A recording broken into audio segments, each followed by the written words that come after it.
اللہ کی نظر میں وہ شخص اتنا کامیاب ہے جس نے جتنے زیادہ آداب سیکھ لیے، اور وہ اتنا ناکام ہے جس نے زندگی میں جتنے کم آداب سیکھے۔ جس نے جتنا سیکھا وہ اللہ کا اتنا مقرب ہو گیا، جس نے جتنے کم آداب سیکھے وہ اتنا بارگاہ عزتی سے دور ہوتا چلا گیا۔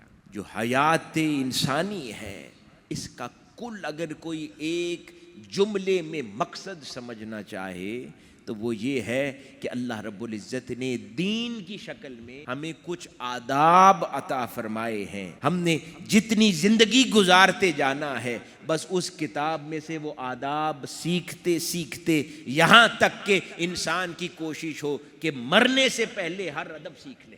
جس نے سب آداب سیکھ لیے وہ کامل ہو گیا، جس نے سب سیکھ لیے وہ مکمل ہو گیا، جس نے اس سے تھوڑے کم سیکھے وہ اکمل رہا، جس نے اس سے تھوڑے کم سیکھے وہ کامل رہا، اور جو اتنا بھی نہ سیکھا وہ ناقص رہا۔ لیکن جو سب سیکھ گیا مرنے سے پہلے، بس کل انسانی زندگی کا مقصد یہی ہے۔